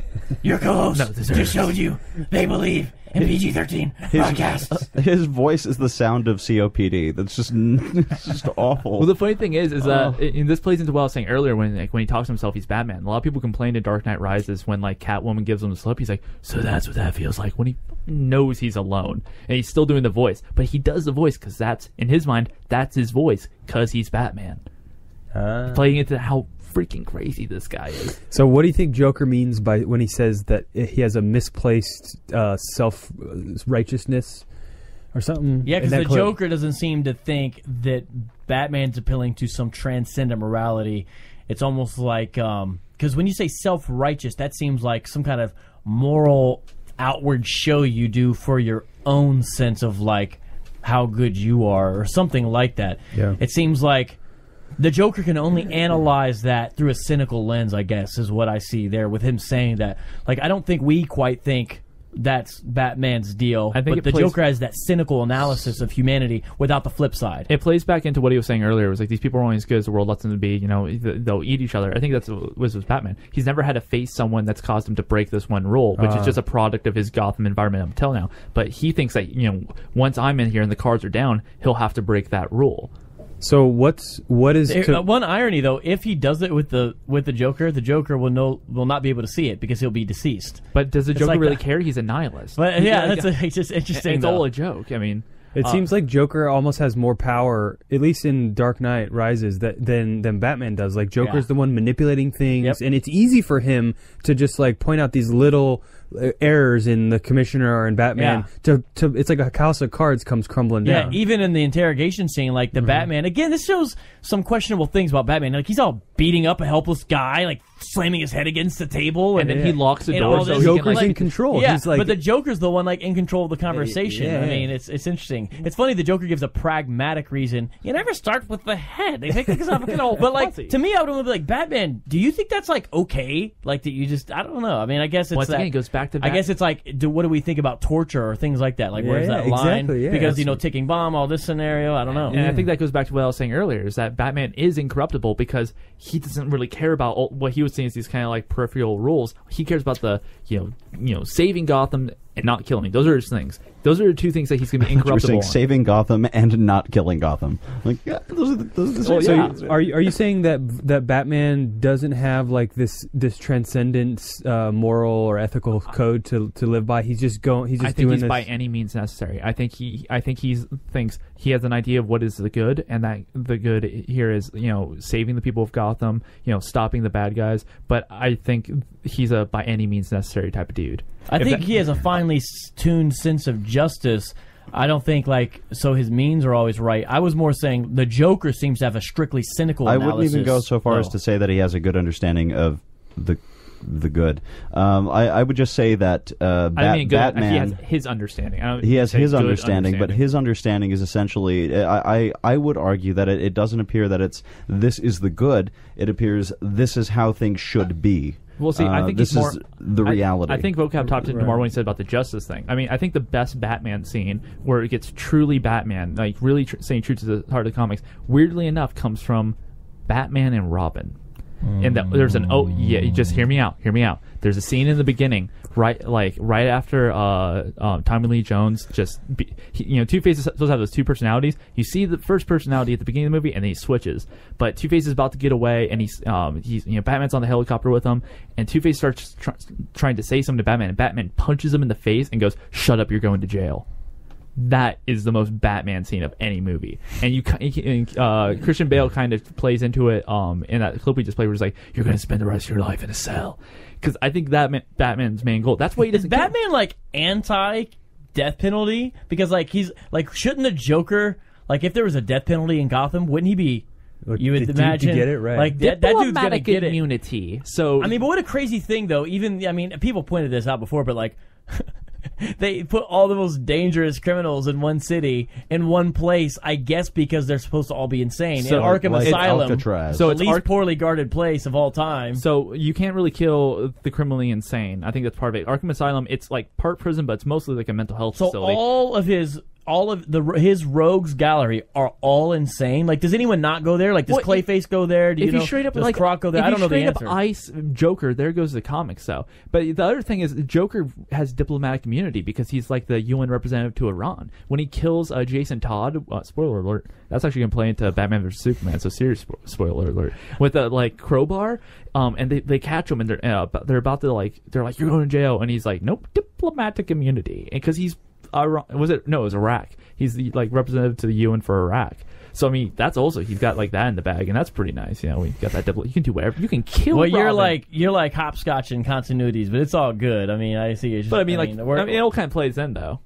All right, well, yeah, but I think those convergence is coming. It's all going to be one continuity soon. Those are interesting questions, and then there's interesting questions about the Batman's villains themselves, you know, what they represent, who they are, because he definitely probably has the best, like on a strictly, at least in my view, objective or aesthetic. I don't know. He has the best villain perspective. He has the best villains there are. They're all foils of him. I mean, he's ordered the Joker's chaos. He's very technologically minded, although you point out he lives in a freaking cave and he's a bat. And like Poison Ivy's very in tune with nature. Mm-hmm. You can also do the technology thing versus just like natural strength with Bane, but like Bane's also just like power and like control. And now, is it the case that Bane's power comes from his addiction to a drug called Venom, which is pumped into him through his face mask? It doesn't seem to be that way in Dark Knight Rises, but in the comics, like he's a strong dude, like he's a luchador, right? But he's also like hopped up on steroids. Yeah, so that's how he gets. Well, it's like steroids on steroids. It's steroids on steroids on steroids. That's how he gets out of all the way down. That's why, that's how he gets out of that prison situation, right? And what? Where it climbs up the in Dark Knight Rises? Well, no, he doesn't get out in Dark Knight Rises. That's Talia. But in he's comics, like, how did Bane get out of the prison? I have no idea what's going on. Sorry, okay, we'll stop. I'm gonna have to Google something. So in Dark Knight Rises, that's the thing, and he's like, I know you climbed out of the cell. He's like, it wasn't me. It was Talia. I'm sorry, that was a lame. How did he? That was a lame twist, in my opinion. My father is Ra's al Ghul. So maybe Batman doesn't actually want to destroy all this evil. Like his actual goal is not to make Gotham completely crime free. Like he like what Joker said about being they need each other and they're destined to fight each other. It's like that's Batman's hobby. It's like this twisted kind of thing. Like he likes to have the challenge, and Some his people life like would fishing. He likes swinging from gargoyles, beating people up in a batsuit. Yeah, and he feeds off that. Like that's why stuff gets worse and worse and worse. Like fishing. Batman has more and more of a challenge, and that's what he lives for. So it's not. I don't think he's Goku. That seems more like Goku's motivation. I don't think he's Goku. Well, that's like Goku's whole thing. He's like, I just like to fight and like training really long, and then like fighting this guy who's slightly stronger than if Batman could eliminate all evil in Gotham City, he would. By what means? Would he have to kill them all? He would. I think if he could eliminate all evil, he would. But then he would also have to cease to exist. It's like Christopher Hitchens saying he wouldn't want to eliminate like the last religious person. He wants someone to argue with. He's George Patton in this case. Like if he could wipe out every enemy in existence, he would then have no purpose. It's like there's this dualism. The legend of Alexander the Great, who went to the edge of the known world and then cried because there was no more to conquer. It's like that. Batman, like if he killed his last rogues gallery guy, he's like, Alfred, what am I going to do? Yeah, he's all cheer up, Master Wayne. You have to burn the force down. By the way, there is a series, Gotham. I don't know if you guys have seen that on TV. Sucks. So I've watched a little bit of it, and I don't think it's as bad as I first thought. But Arrow for life. Yeah, Arrow for life. You know what's interesting though? So Arrow and Flash, especially the Flash, and actually especially Shield as well. Ooh, yeah. Like if you watch those carefully, because sometimes there can be like the impression that they have a place for the supernatural or something like that, or maybe what you might call the mysterious or unexplainable. But if you actually watch them with a careful eye, they always make sure almost everything gets resolved by explanation of alien technology or some strictly materialistic, naturalistic process or means hitherto unknown. Meaning, they have no place. It's very materialistic, and even certain things the characters say, like especially Fitzsimmons in S.H.I.E.L.D., especially the gal. I forget, is it Simmons? She's Simmons. Okay, she always says stuff that it doesn't, like you guys might phrase this differently than I would. It doesn't just sound like a scientist. It sounds like a scientist who's a materialist as well. She's an ontological naturalist. And similar thing, yeah. See, that's what I would say. And similar with Barry Allen, actually. He does it more happy, but he'll say little things. And if you pay attention, you say, there's definitely, and usually in the show, they usually do resolve it that way. It may take a while, but they don't have any other means by explaining. Even Thor, I mean, everything, even the Thor folks, they're not, everything about them is still explainable within purely those means. At least what it seems like to me. So I would agree with you in those cases, but I would disagree with you if you look at something like Constantine. Constantine, like, it lives in the realm of the supernatural. Right, yeah, but I'm specifically referencing those shows. Yeah, I mean, I think the reason for that, though, is just because it's a hour-long TV show where they have to explain something, and it's really, unless you're really going for that, like Doctor Who does that with like Midnight and stuff like that, and sometimes it's fun to have the unexplainable. For the most part, we want more satisfying endings where we can understand things, or our characters can progress, and where it can kind of build on each other. And once you have a mystery, it's kind of hard to go further from a mystery. Like, it's a harder edged materialism that's subtle, that because I listen for that, so my ears perk up, but you'd be surprised, I guess, if you're listening for that, how often when you're watching, especially The Flash and Shield, well, because how often your ears will perk up if you're listening for that. Because there's different ways to sort of approach that. For example, a lot of comic mythos have had a place for some kind of dualism in the past. Like, they'll have a soul element that's really, it feels very wiped away in a lot of these modern, like the TV shows. Well, it's especially in Shield, because in Shield, it's kind of like Scooby-Doo, too. You can say the same thing about Scooby-Doo. and Scooby-Doo is materialistic. You heard it here. Yeah, no, it totally is, because Scooby-Doo and Shield, in both cases, in like every episode, someone's like, well, what if it's just magic? And someone's like, no, dude, it's just a janitor with a mask. I've always thought Scooby-Doo was like the Jesus of like 60s television shows. Because he was like a hippie that like just got high and hung around. No, Scooby-Doo the dog. He's the Jesus? Yeah. Are you advocating for crucifying a dog, Andre? No, I'm just trying to find some way to drag this back towards religion. Well, we're talking about the... Oh, well, dude, we're totally talking about philosophical materialism and the nature, like metaphysics. These are metaphysical questions, like totally, like. Yeah. But it is interesting if you watch it with because there's these little worldview statements characters make, and at least what I've seen in S.H.I.E.L.D., whenever the person goes to any type of, like, it's not like they're going to Christian theism per se, but like some kind of supernatural or perhaps ultimately unexplainable on a strictly materialistic means, another character often will make some minor correction, and within episode, by the end of that one or within several following, the materialist perspective is, especially in S.H.I.E.L.D., but I've noticed it's always correct. Well, that's always the right one. Look at the people producing S.H.I.E.L.D. It's Joss Whedon, who's like totally atheist. But is that true? So I didn't know that. That's interesting. Is he? Joss Whedon is, yeah, he's definitely an atheist. Does he write or produce, or like what's his level of involvement? He's executive producer, and his brother is showrunner. His brother's co-showrunner. Didn't he? I didn't know that Joss Whedon was. Wasn't he also behind Buffy the Vampire Slayer? Yeah. So...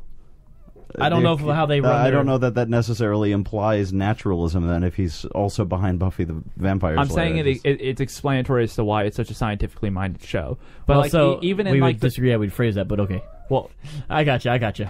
I know what you're saying. But even that episode where with like, I think it's especially prevalent here. There's an episode where there's the accident at the Hadron Collider, and the girl's like, it's ghosts, and like.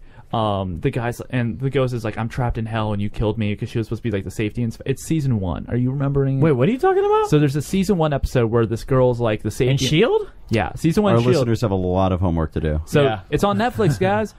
Season 1 of S.H.I.E.L.D., there's this episode where this lady's like the safety inspector at a Hadron Collider in this small town, because small towns have Hadron Colliders. And there's an explosion, and it like kills a bunch of people, and she's got all the survivor's guilt, and everyone in town hates her because everyone knows someone who died there. And then like this guy, she thinks it's a ghost, is like wreckish everywhere she goes, and S.H.I.E.L.D. like has to come in and save her. And like, I gave up a while ago, and come in figure out what's going on. Vocab's like thoughtfully patting Andre in the back, and so like the ghost, quote unquote, turns out to be a guy who got killed in an accident, and he's in what he thinks is hell, but really he's like trapped between dimensions and like between here and like a really hellish place. And so like it starts off as like it's a ghost, and she's like a Christian, and she's explaining all that, and then like the person is a Christian too. I'm fairly certain, and she believes in ghosts. Yeah. How can we draw this to a quick conclusion? So anyway, S.H.I.E.L.D. swipes in and brings it to a naturalistic. Well, I'm tying it back in. Anyways, S.H.I.E.L.D. swipes in and brings it into a naturalistic explanation. I'm trying to tie it back into what not Andre, Vocab was like. Oh, I do it once. Don't even start with me. Dude, I'll totally stop, because he just like went out on the edge of the nerd. Oh, I could go so much further. And I was like following him, but then he jumped over the cliff, and I lost track of him down there, and I didn't even see the Wile E. Coyote. Like, I don't know where he went after that. It was more like Emperor and the Shaft at the end of Return of the Jedi. Well, you saw the little explosion of Dark Force energy when he died too, so that's not a good analogy. Did you say Shaft on the radio? He already said bone in pants or whatever. Luke, But help he said me bone of my take pants. this mask off, but you'll die. Nothing could stop that now. Just for once, let me look at you with my own eyes. I'm sorry. Hey, I've toned down compared to last night, or not last night. 2 nights ago? Was it Tuesday night? Whenever we were talking. No idea. Well, I don't know. I was comparing Leibniz to the Marvel multiverse, and then brought in David Lewis and realism. After the SSA presentation where I did the little miniature critique of the Carrier thesis, we had a little nerd talk, which Spencer kindly hung around with. He kind of just took it in, and even that other dude. But we were, nerd. There's that other guy that was nerding out too. I mean, there's some pretty hardcore nerds in the SSA, bro. Yeah. But Forrest was kind of kept on upping the ante. You know what I'm saying? And I brought modal realism, Leibniz, and the Marvel Cinematic Universe together. And he was like, I don't think I can do the show tomorrow or whatever. And he's like, wait, I just totally did. That was easy. I didn't say the show. I felt confident about this. I don't know about you the do 10 panel. of these in a row. I don't know about the panel. No, you'll be fine. So you got it. You'll survive. Hopefully, listeners appreciated this, and I do appreciate you guys having me on. And I'm glad that we could bring different analysis without just debating each other the whole time too. It's a fun discussion. Yeah, this was great. It's a fun discussion, even though I didn't participate too much. But it was fun to listen to. You were like the adult in the room. I was. That was your role. Yes, that's my responsibility. I'm the adult in the room, or as Aaron Ross says, I set up the board meetings and Forrest bites the head off the doves. Don't be ridiculous. I'm a vegetarian. You don't have to eat it. I don't want to bite it. That's how you get plague. That's how you get athlete's foot. I don't want that. What? All right. Well, I'm going to go ahead and call the show there. So, yeah, just a quick reminder. Be sure to like us on Facebook.com/Unbelievers Radio and follow us on Twitter at UNB Radio. We hope you...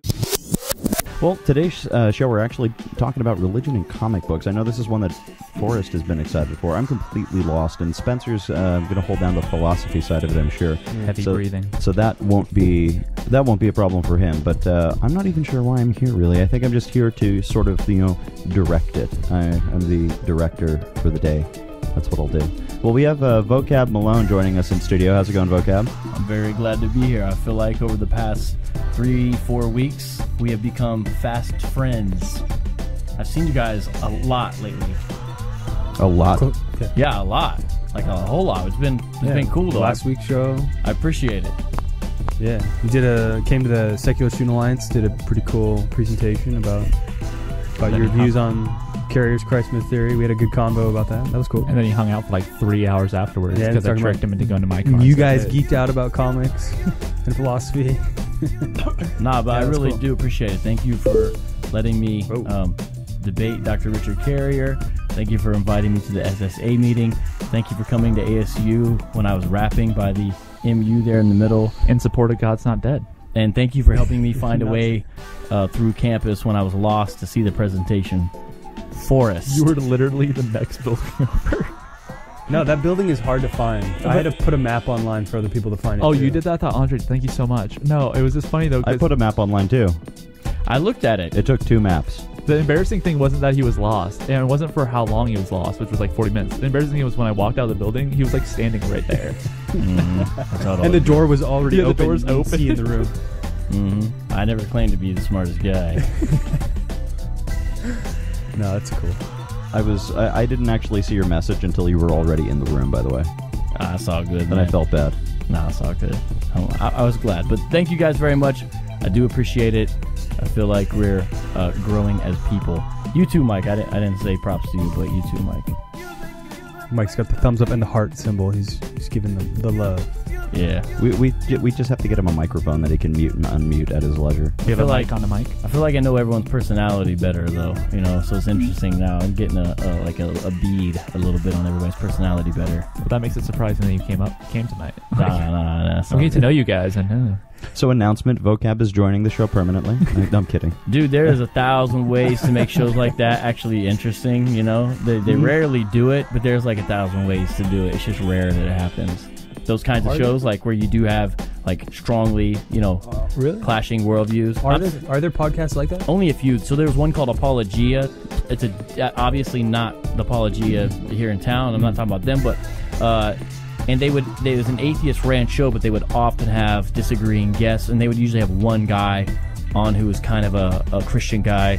There's been a few here or there, and they weren't that antagonistic. There's a few here and there, but by and large, the shows just can't pull it off right. Well, I think it's even better when you have people on the show who you disagree with, because otherwise you just end up in this like hot tub of consensus, and it's everyone going, yeah, look how great we are, rather than just like actually having an interesting conversation. Yeah. Some people want it that way, like you guys interviewed those one guys, and they're saying that's what our show is for. The cognitive dissonance guys. Some shows are designed to be that way. Okay.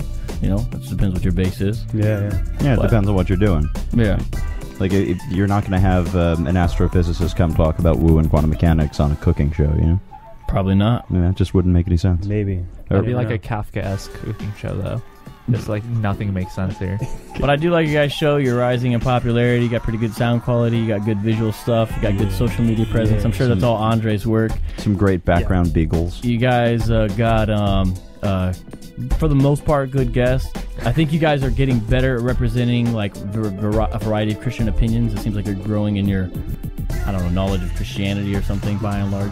These are my random thoughts. Pro tip. I listen to every show. So. Well, and the Dogma Debate is, I don't know if they have, probably not as big of an issue because Dogma Debate's huge as far as their listenership goes, but I know a few months ago, Dave Smalley actually said on one of the shows that they were making an effort to have more Christians on the show.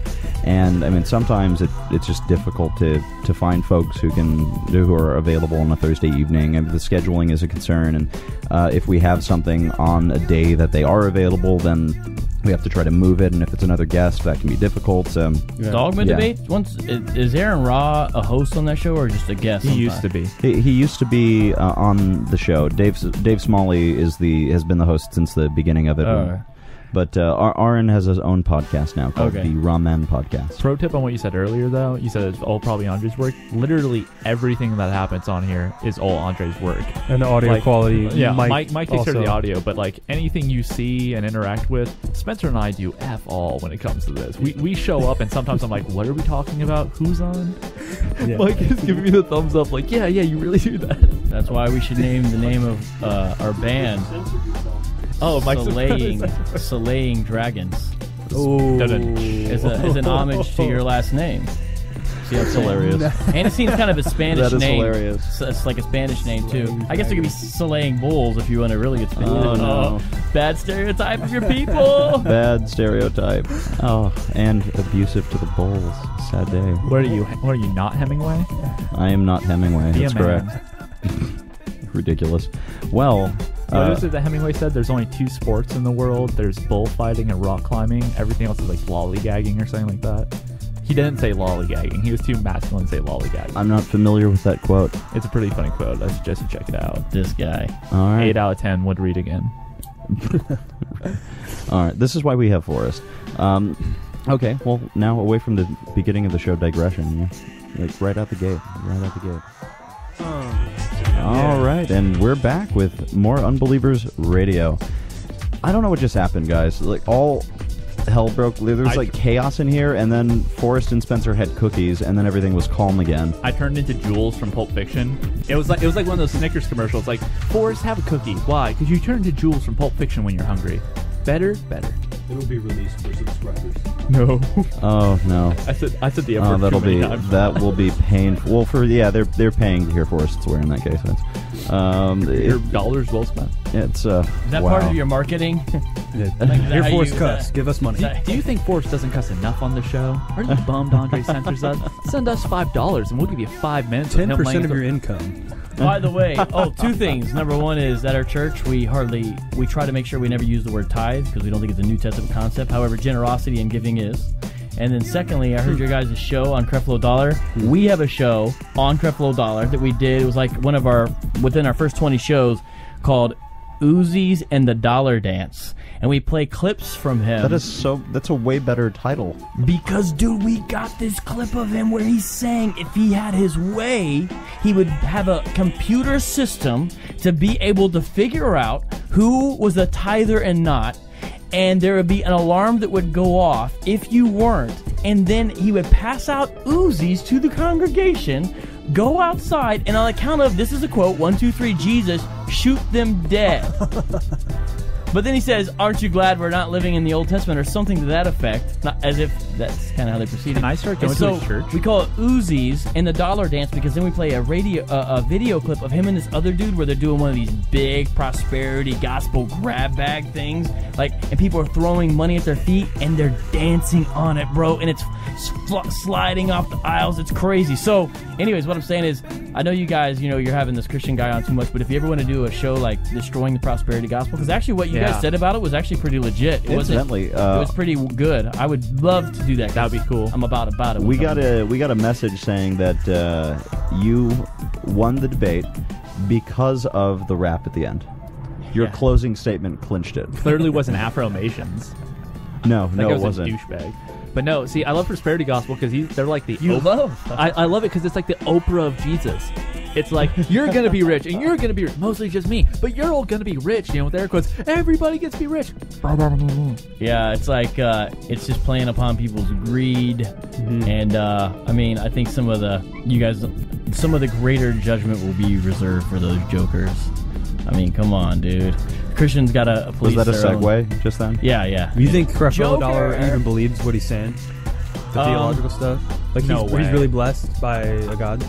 I think he thinks he's blessed. This is all speculative. Please don't interpret this as slander. I don't know. I would say there's serious self-deception happening within him, but I don't know. 1 Timothy 6 says there's false ministers who suppose that godliness is a means to gain. False preacher! There's that song we play on our show sometimes called False Teacher, and it names Creflo Dollar by name. And the worst thing is, some of this nonsense is one of the main things that's getting spread to, like, parts of Africa. Right. It's not just like, not that you guys would agree, but good old-fashioned evangelical Christianity. It's sort of the worst of the worst is what we end up exporting. Yeah, absolutely. A lot of times. And so then you have, it's just sad, man. Yeah. It's like, and the people out there already don't have enough money as it is, and they're giving their money to this. Yeah, I've seen like documentaries. They're driving around in Hummers and a bunch of cars, and everyone around them is just in extreme poverty out in Africa. We should definitely do an episode on that. It's our villain music. Oh, okay. This is like Snidely Whiplash. Yeah, exactly. That's what it is. Yeah, man, these dudes, there's unfortunately there's too many to name, and they tend to be the ones with TV shows. That's what's interesting. And it probably has to do with the way TBN, Robert which is Tilton. The main... Do you remember Robert Tilton? Yeah.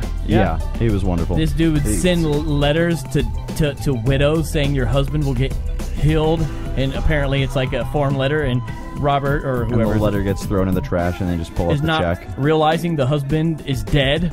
Hey, if they could work for Lazarus, they could do it to the husband. Yeah, dude, these guys. There's some great Robert Tilton clips, though. I'm sure you've seen the ones where they make him fart, but you don't even really need to do that. You never seen those, the farting preacher? No, I've totally. Sorry, I just want to say literally. That just happened. But literally, I really would, and I would hit every spot in every place, and I was like in these ciphers, always doing. I used to do poetry slams, dude. So totally, I went to the 2002 National Poetry Slam in Minnesota. Oh, I didn't. I didn't do it competitively. I just did it for fun. No, dude, we were in the same crowds or something. But I would go to all these open mics and rap battles and stuff. And I remember, it's like if a guy liked you, what you did in the circle afterwards, you'd be like, oh, cool, man, what's your name? And I never forgot this dude. It's like one of the first dudes I met, like the first month I lived here. I was like, Vocab Malone. He's like, oh, yeah, man, I'm Peter Sparker. Because because there's like a phrase awesome. The rapper say, it's like if you're gonna spark the cipher, that means like you get in the circle and like light it up. Yeah. And so he's Peter Sparker. I was like, dude, this guy. I never forgot Peter Sparker to this day. What up, Peter Sparker, wherever you are from 14 years ago.